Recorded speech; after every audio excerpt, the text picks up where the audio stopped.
네, 그럼 기자회견 시작하도록 하겠습니다.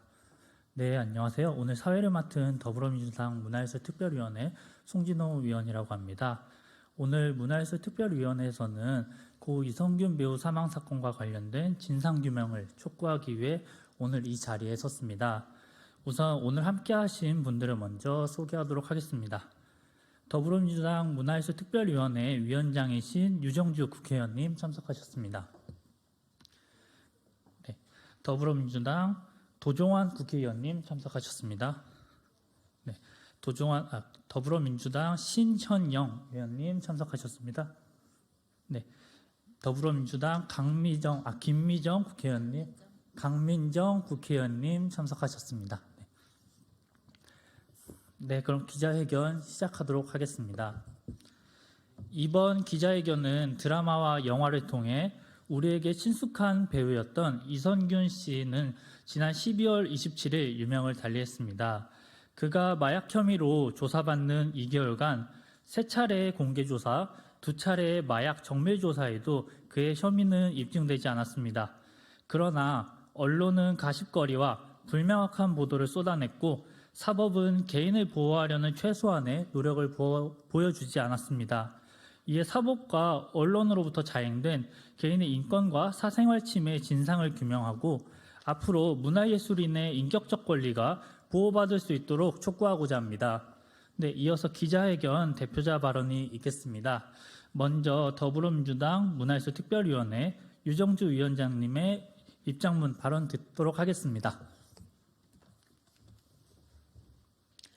네, 안녕하십니까. 더불어민주당 문화예술특별위원회 위원장 국회의원 유정주입니다.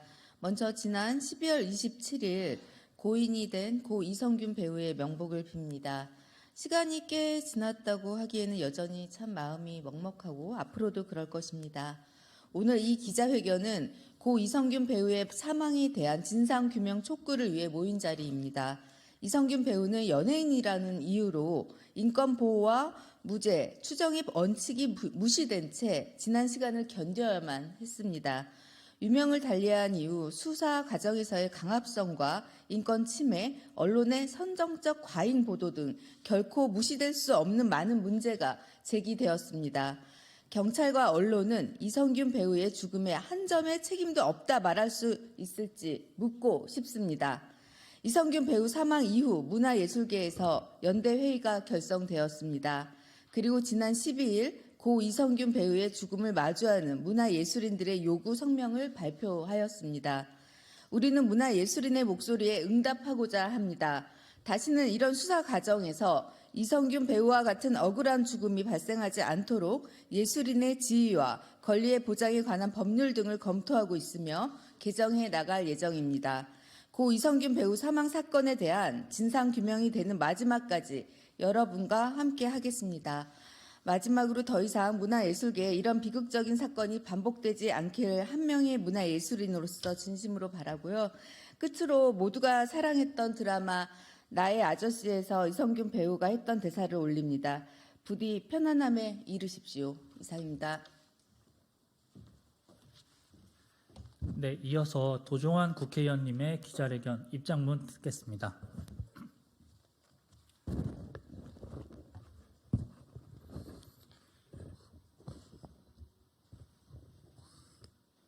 도종환 의원입니다. 배우 이성균 씨가 우리 곁을 떠난 지 한 달에 가까운 시간이 흘렀습니다. 그러나 지금도 안타깝고 슬프고 참담한 마음은 감출 수 없습니다. 이성균 씨 사건은 내사 단계의 정보가 언론을 통해 알려지면서 시작되었습니다. 수사기관은 3차례 공개 소환을 하면서 수백 대의 카메라가 배치되도록 했고 언론은 사건과 연관성을 알 수 없는 사생활까지 그대로 보도를 했습니다. 수사한 사람이 아니면 알 수 없는 자료가 언론 취재 형식으로 보도되었습니다. 언론을 통한 피의 사실의 편법적 공표입니다. 이성균 씨는 누구나 보장받아야 할 인권을 보장받지 못했고 공인도 아닌데 유명인, 대중문화예술인이라는 이유로 수사기관과 언론의 폭력적인 인권 침해를 오롯이 받아내야 했습니다. 피의사실 공표죄는 지켜지지 않았고 경찰 수사사건의 공보에 관한 규칙은 있으나 마나한 것이었습니다. 수사기관인 경찰은 책임에서 자유로울 수 없습니다. 수사 공보 규칙에 규정되어 있는 제5조 수사사건 등 공개 금지 원칙, 제15조 사건 관계인 출석 정보 공개 금지, 제16조 수사 과정의 촬영 등 금지 등을 연속해서 위반하였습니다. 3번 모두 음성 판정이 나왔지만 유죄 판결을 받은 피고인처럼 취급하며 위법 부당하게 권한을 남용하였습니다. 언론도 결코 책임에서 자유로울 수 없습니다. 국회도 책임에서 자유로울 수 없습니다. 지난 13대 국회부터 20대 국회까지 피의사실 공표로 인한 문제 해결을 위해서 11차례 형법 개정안을 발의했지만 모두 임기 만료로 폐기되는 한계가 있었습니다. 더 이상 유명인 문화예술인이라는 이유로 더 폭력적인 인권 침해를 당하고 심리적 인계점을 지나 죽음으로 내몰리는 상황이 있어서는 안 됩니다. 이런 사회적 타살이 반복되게 해서는 안 됩니다.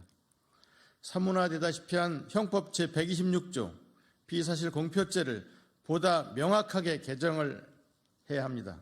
피의사실과 수사정보 공개 금지 및 공표에 대한 원칙을 지키지 않거나 수사 정보, 수사 자료나 내용을 유출하거나 누설할 때는 형사 처벌하는 것 등을 법에 새롭게 명확하게 규정해야 합니다. 사실을 왜곡하거나 사건과 관계없는 사생활이 노출되지 않도록 하고 오보나 왜곡된 보도는 정정, 반론, 삭제, 청구할 수 있도록 해야 합니다. 사이버 레커 문제는 어떻게 풀어가야 할지도 고민해야 합니다. 저희 더불어민주당은 당내 문화예술특별위원회, 인권위원회와 논의를 해서 관련 법들에 대한 실질적인 개정안을 마련하고 조속히 논의될 수 있도록 하겠습니다. 저도 곧 형사소송법 개정안을 낼 것입니다. 아울러 이 문제가 해결될 때까지 사건의 진상규명과 관련법 개정을 위해 끝까지 노력하겠습니다. 이상입니다. 네, 이어 신민준 문화예술 특별위원회 집행위원장 발언 듣겠습니다. 네. 안녕하십니까. 더불어민주당 문화예술특별위원회 집행위원장 청년예술가 신민준입니다. 먼저 고인이 된 이성균 배우의 죽음을 애도합니다. 고인은 예술인으로서 섬세한 감각을 가지고 인상적인 연기로 우리의 시간을 즐겁고 행복하게 주었습니다. 또 고인의 가족과 동료에게는 애도와 위로의 말을 전합니다. 사랑하는 사람이 자살로 이제 세상에 없다는 상실감과 죄책감은 당사자들 말고는 헤아릴 수 없을 것입니다. 가족의 자살을 겪어본 한 명의 사람으로서 그 무게감이 걱정됩니다. 하지만 고인의 죽음은 잘못된 언론과 수사, 권력의 폐악 때문인지 고인의 가족, 동료의 책임이 아닙니다. 많은 국민들이 고인의 죽음을 애도하고 진상규명을 촉구하는 이유는 이 때문일 것입니다. 예술인이 정치에서 회자될 때는 두 가지가 있습니다. 하나는 해외에서 상을 받았을 때이고 하나는 죽었을 때입니다. 현재 예술인 복지법이 만들어진 이유는 여러 예술인들의 죽음이 있었기 때문이었습니다. 하지만 예술인은 대중과 정치가 관심을 가지지 않을 때에도 존재하고 있습니다. 자신의 예술을 세상에 보여주고 소통하기 위해서 어려운 조건과 열악한 제도 속에서 분투하는 채로 말입니다. 대한민국에는 50개가 넘는 문화예술 법률이 있지만 정작 당사자인 예술인을 보호하기 위한 법률적 장치는 매우 미약합니다. 더불어민주당 문화예술특별위원회는 이 문제를 예술인의 권리에 관한 심각한 사안으로 인지하고 재발 방지를 위해 함께 끝까지 노력하겠습니다. 또 우리 위원회는 문화정책을 만들고 문화예술인의 권리를 보장하기 위한 위원회로서 예술인을 위한 제도적 개선 노력이 비극적인 사건들 없이도 상설적으로 이루어질 수 있도록 활동하겠습니다. 감사합니다. 네, 이어 기자회견문 낭독 있겠습니다. 기자회견문은 분량상 촉구사항만 구분하여 낭독을 하도록 하겠습니다. 그냥 전문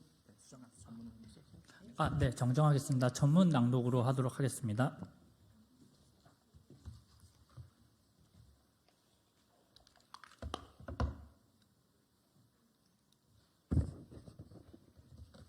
문화예술인에게 자행된 사법과 언론의 인격적 살인에 진정성 있는 사과와 진상규명을 촉구한다. 지난 12월 27일 우리가 사랑했던 배우 이선균이 유명을 달리했다. 문화예술인을 대상으로 한 무자비한 인권 침해는 한 개인에 대한 인격적 살인과도 같으며 문화의 살해라고도 할 수 있다. 이전부터 대중 언론의 폭력적인 행태가 문화예술인을 향해 왔고 언론 스스로 문제를 고쳐 나가길 바랬지만 자정과 성숙은 이미 오래전에 멈춘 듯하다. 더불어민주당 문화예술특별위원회는 이선균 배우의 죽음을 애도하고 더 이상 문화가 살해당하는 일이 없도록 강력한 입장을 밝히고자 한다.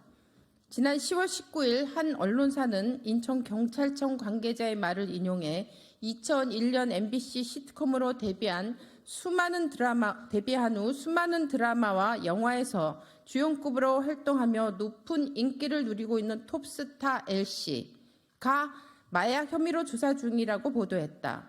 그러나 2개월에 걸친 3차례의 공개 조사와 2차례의 마약 정밀 조사에서도 그의 혐의가 입증되지 않았고 사법당국은 마약류 관리에 관한 법률 위반 혐의를 입증하지 못했다. 그럼에도 수사 과정은 지나치게 공개적이었고 그를 소환할 때마다 포토라인에 세웠다. 검증되지도 않은 조사 내용을 언론에 흘렸고 추측성 기사들이 재생산되었다. 처음부터 무죄 추정의 원칙을 박탈당했을 뿐 아니라 정당한 비공개 수사 요청도 거부됐다. 왜? 사건 관계인의 안전은 취재진의 안전보다 우선으로 고려되지 않았는가 묻고 싶다. 또한 우리는 수사의 강압성과 언론의 과잉 보도로부터 개인과 예술인의 권리가 충분히 보호되었는지 지적하지 않을 수 없다. 본 사태는 헌법에 명시되어 있는 인간의 기본적 인권을 침해했다는 점에서 반헌법적이며 예술인 권리보장법 및 대중문화예술산업발전법이 제정되고 문화예술인의 권리를 국가적으로 보호하는 오늘날 시대착오적인 행태이다. 이에 더불어민주당 문화예술특별위원회는 다음과 같이 촉구한다. 첫째, 고 이성균 배우 사건에 관한 명확한 진상규명을 촉구한다. 우리는 그에게 행해진 사법의 폭력이 마약과의 전쟁을 선포한 윤석열 정부의 지나친 욕심이 불러일으킨 참사는 아니었는지 의심하지 않을 수 없다. 수사당국의 공개적인 수사 과정이 과연 적법했는지, 정보 유출에 대한 보안 문제와 언론 노출을 의도적으로 보호하지 않은 것은 아닌지 진정성 있는 규명과 사과를 요청한다. 둘째, 정부와 여당의 문화예술인의 인권 보호를 위한 안전장치 마련에 적극 협조해 줄 것을 촉구한다. 대중문화 산업의 성공적인 성장과 더불어 문화예술인의 인격적 권리에 대한 인식도 성숙되어야 한다. 이에 문화예술인의 개인정보를 보호하는 규정 및 관련 처벌을 강화해 불명확한 보도를 확산 제한하고 문화예술인의 명예를 보호하도록 할 것을 촉구한다. 셋째, 문화예술인을 희생시키는 자극적이고 선정적인 방식의 보도 관행을 규탄한다. 언론과 미디어는 사건과 관련 없는 가십거리까지 생산하며 고인을 맹공격하였다. 이에 지난 언론으로부터 유명을 달리한 문화예술인을 떠오르지 않을 수 없다. 우리는 언론의 책임과 역할이 무엇인지, 그리고 인격적 살인과 같은 보도 행태에 심각한 우려를 표명하며 성숙한 언론으로의 자정을 촉구한다. 당과 문화예술특별위원회는 고 이성균 배우의 죽음을 애도하며 확인되지 않은 추측만으로 문화예술인의 인권 침해가 만연하게 자행되는 것에 분노한다. 제2회, 제3회 이성균이 나타나지 않도록 사법과 언론에게 끝까지 책임을 물을 것임을 분명히 밝힌다. 또한 관련 문제를 꾸준히 제기하여 실질적인 개선으로 이어질 수 있도록 할 것이다. 2024년 1월 22일 더불어민주당 문화예술특별위원회 유정주 위원장 외 73인 국회의원 이상입니다.